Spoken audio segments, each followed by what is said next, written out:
جی ناظرین السلام علیکم. آج بہت اہم خبریں چل رہی ہیں اور سب سے بڑی خبر تو گزشتہ رات کو آئی ہے، اور وہ رات کو جو خبر آئی ہے وہ پاکستان کے عوام کے لیے بہت تکلیف دہ خبر تھی. پیٹرول کا بڑھنا، اور بڑھنا بھی صرف چند پیسے نہیں، 12 روپے 3 پیسے پیٹرول کا بڑھنا، جو کہ بہت بڑی اماؤنٹ ہے. وہ میرے خیال میں لوگوں کے اوپر عذاب بن کر کے رہا. لوگ پہلے ہی مہنگائی سے پس رہے، لیکن اس کے بعد جو اسٹریٹجی اختیار کی گئی، ذرا اس کو سمجھنے کی بات ہے. رات کو 12 بجے کے قریب یہ خبر آئی اور صبح تک چینلوں پہ یہ چلتی رہی، لیکن لوگ اس وقت تک سو چکے تھے. اس کے بعد ایک اور خبر آ گئی، اور وہ خبر یہ آئی کہ محسن بیگ جو آن لائن کے چیف ایڈیٹر بھی رہے ہوئے ہیں، ان کو، اور انہوں نے ایک شو میں عمران خان کے خلاف کچھ بات کی، فریدہ فاروقی کے شو میں، اور اس کے بعد وہ جو ہے ان کو گرفتار کر لیا گیا. وہ بڑے ڈرامائی سے مناظر ہیں، اور پستول بھی انہوں نے نکالی، جیل میں ان کی تصاویر بھی آ گئیں، اور ان کو بڑا ذرا تگڑا کر کے دکھایا گیا. وہ خبر آ گئی، اور اب سارے اس بات کو بھول کے کہ پیٹرول اتنا بڑا ہے، اور ساتھ ہی محسن بیگ کے حوالے سے اور برنگ بیک محسن بیگ اور یہ سارے ٹرینڈ شروع ہو گئے ہیں. آزادی صحافت کا اچانک قوم کو دورہ پڑ گیا ہے. یہ بہت ہی سیاسی جماعتوں کے لیے سمجھنے کی بات ہے. کسی اور دور میں پیٹرول کی قیمت 1 روپیہ بھی بڑی ہوتی تو یہ ٹاک شوز پر 10 15 دن وہ 1 روپے کی قیمت ڈسکس ہوتی، سیاسی لیڈر بیان دیتے، اور پتہ نہیں کیا کچھ ہوتا. اب جو اس ملک میں ہوا ہے کہ اتنی بڑی خبر آئی، اتنی پیٹرول کی پرائس انکریز ہوئی، غریب اس سے بالکل تباہ و برباد ہو گیا ہے. لیکن اب چینلوں پر رات 8 بجے کے پروگرام آپ دیکھ لیجئے گا، اس پہ یہ نہیں ڈسکس ہوگا کہ پیٹرول کی پرائسز اتنی بڑھ گئی ہیں اور غریب آدمی کا کیا بنے گا. اور بلکہ ڈسکس یہ ہوگا کہ آزادی صحافت پر ایک اور حملہ، ایک اور شخص جو ہے وہ گرفتار ہو گیا، ایک اور صحافی کے قلم کو قتل کر دیا گیا. اس طرح کی خبریں زیادہ تر آنا شروع ہو جائیں گی، اور وہ جو بڑا ایشو ہے، جو اصل ایشو ہے، وہ بالکل دب جائے گا. اور اس میں لوگ جان پوچھ کے نہیں کریں گے. وہ ایک را چلی ہوئی ہے، ایک طرح کے لوگ مثلا آزادی صحافت کے لیے سبھی آواز بلند کرتے ہیں. جب اس طرح کی را چلی ہوتی ہے تو جس پہ بھی اس طرح کا حملہ ہوتا ہے وہ جو ہے آزادی صحافت پر حملہ سمجھا جاتا ہے، اور پھر تمام لوگ اس کے حق میں ٹویٹ کرنا شروع کر دیتے ہیں، ٹرینڈ بننا شروع کر دیتے ہیں. الیکٹرانک میڈیا پر صرف وہی خبر ڈسکس ہوتی ہے. لیکن اس کے پیچھے کچھ راز بھی ہوتے ہیں. وہ راز آپ کو سمجھنے چاہیے. کہ پہلی بات تو یہ ہے، یہ خبر ایسے موقع پہ آئی کہ جو بڑی خبر ہے وہ بالکل دب گئی ہے، اور ڈائیورژن کریٹ ہو گئی ہے، اور لوگوں کو یوں لگ رہا ہے جیسے پیٹرول کی خبر پرانی خبر ہے. وہ مثلا ہو گیا نا، اب آگے بات کریں محسن بیگ کا کیا بنا. احمد نورانی صاحب نے ابھی 2 ٹویٹ کیے، اور وہ انہوں نے ایک تھریڈ لکھا. میرے خیال میں آپ سب لوگ جو دیکھ رہے ہیں اس کو ضرور سمجھنا چاہیے. انہوں نے اپنے ٹویٹ میں لکھا کہ بھائی یہ جو محسن بیگ ہیں یہ تو آئی ایس آئی کے پیڈ امپلائڈ ہیں، اور گزشتہ 30 سال سے پیڈ امپلائڈ ہیں.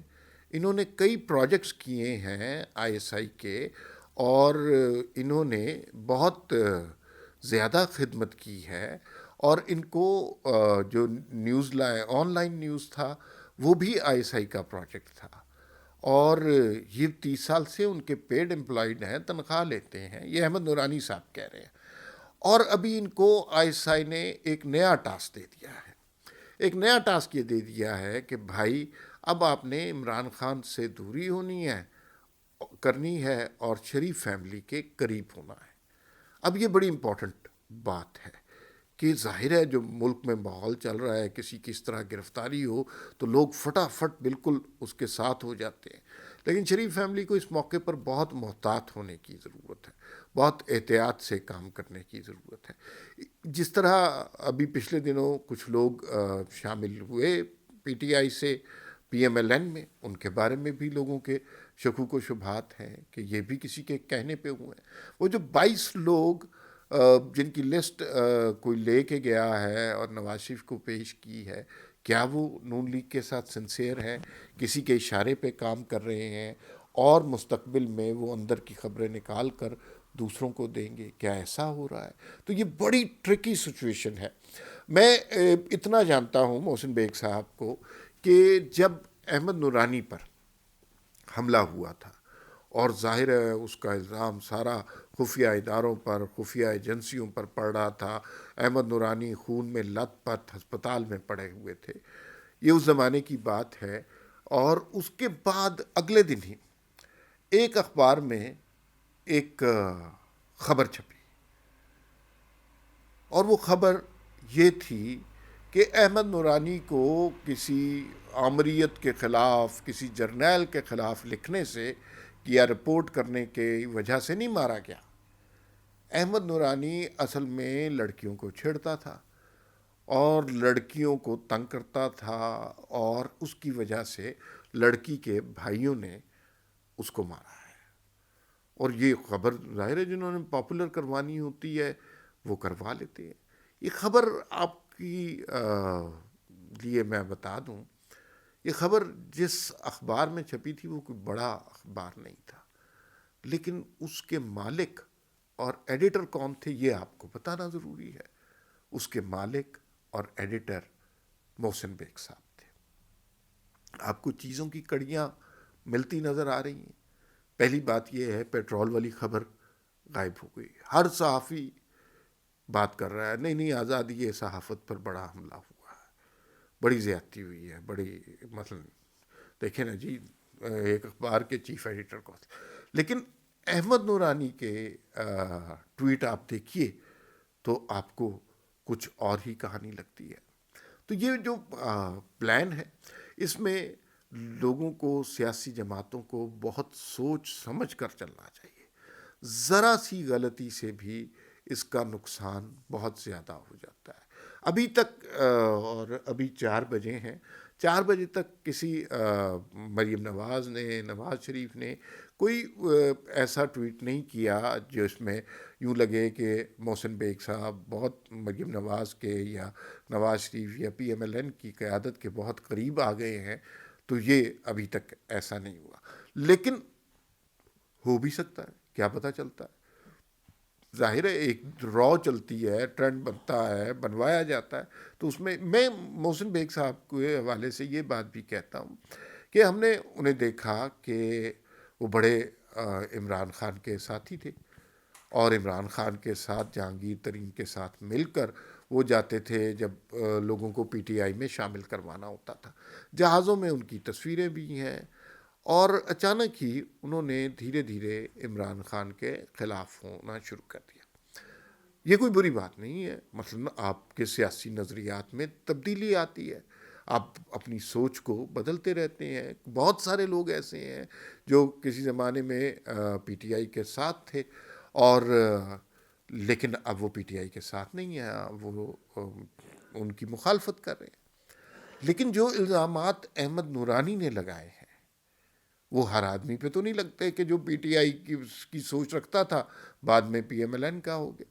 ہر آدمی کے اوپر وہ الزام نہیں لگتا ہے۔ احمد نورانی نے بڑی سنگین باتیں کہی ہیں، اور انہوں نے کہا ہے کہ یہ محسن بیگ صاحب، تو ان کے ٹویٹ آپ ضرور دیکھیے گا، 30 سال سے آئی ایس آئی کے ملازم ہیں، اور ان کو تنخواہ، پینشن، ساری مراد ملتی ہیں، کئی پروجیکٹس کی یہ تکمیل کر سکتے ہیں، اور ان کو ابھی جو پروجیکٹ ملا ہے وہ یہ ہے کہ یہ شریف فیملی کے قریب ہو جائیں اور عمران خان سے ذرا دوری دکھائیں۔ یہ احمد نورانی نے لکھا ہے۔ اب اس صورتحال میں بہت مشکل ہو گیا۔ دیکھیے، کوئی بھی شخص کوئی بات بولتا ہے، کوئی بات لکھتا ہے، تو وہ ایک طرح سے جو ہے وہ آزادی اظہار ہی ہے، اس پہ قدغنیں لگیں تو بہت بری بات ہے۔ صحافیوں کو اغوا کیا جائے، صحافیوں کو گرفتار کیا جائے، بہت بری بات ہے۔ یہ بڑا تکلیف دہ مرحلہ ہے اس سوسائٹی۔ لیکن اس سچویشن میں یہ جج کرنا کہ کون صحیح ہے، کون غلط ہے، کس کی گرفتاری سے اس کا پروفائل بڑا کیا جا رہا ہے، اس کو یہ بتایا جا رہا ہے کہ نہیں یار یہ تو بہت دلیر آدمی تھا اور اس کے خلاف انتقامی کارروائی ہوئی، عوام کو ان کا ساتھ دینا چاہیے، یہ سب کچھ. تو یہ ساری کیفیت ہے اس وقت معاشرے میں. لیکن المیہ یہ ہے کہ اس وقت جو سب سے بڑی خبر تھی کہ پیٹرول کی پرائسز اتنی بڑھ گئی ہیں کہ غریب کا جینا تو اوپر ہو گیا، وہ خبر اب منظر عام سے غائب ہو گئی.